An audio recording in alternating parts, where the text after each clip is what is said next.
Good evening friends, আশা করি তোমরা সবাই ভালো আছো। আমিও ভালো আছি। Welcome back to my channel Debashree Dinlipi. আর দেখো আমি মাকে বরণের জন্য রেডি হয়ে দাঁড়িয়ে আছি। তো মাকে এখন নামানো হচ্ছে, তো নামিয়ে তারপরে বরণ করে যাবে বিসর্জনের উদ্দেশ্যে, সবাই মিলে নিয়ে যাবে। তো সেই ভিডিওটাই তোমাদের সাথে আজকে শেয়ার করব বলে চলে এসেছি।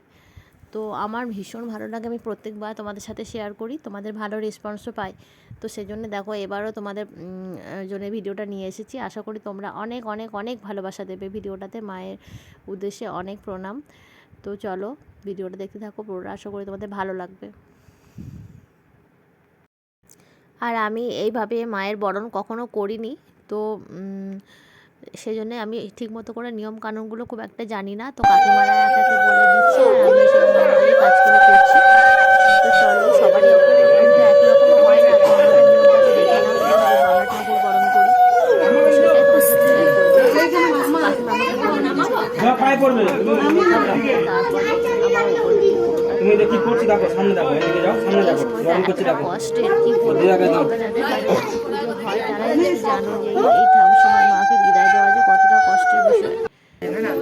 ঠিক যেমন মেয়ের বিয়ের পরে মেয়েকে বিদায় দিয়ে শ্বশুরবাড়ি পাঠানো যতটা কষ্টের, এই সময়টা ঠিক সেরকমই মনে হয়।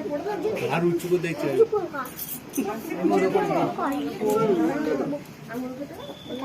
বড়টা হয়ে যায় কি চলছে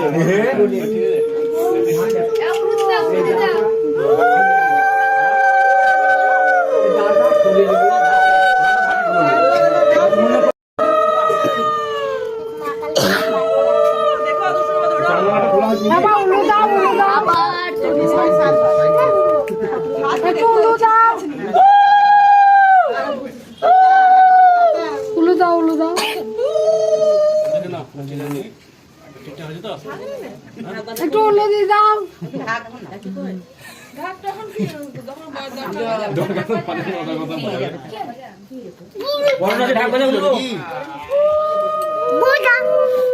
ঠাকুর পড়বে আমাকে।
তো দেখো বরণ করা কমপ্লিট হয়ে গেল, একে একে কাকিমারাও করে নিল। তো তারপরে এবার মাকে নামানো হবে।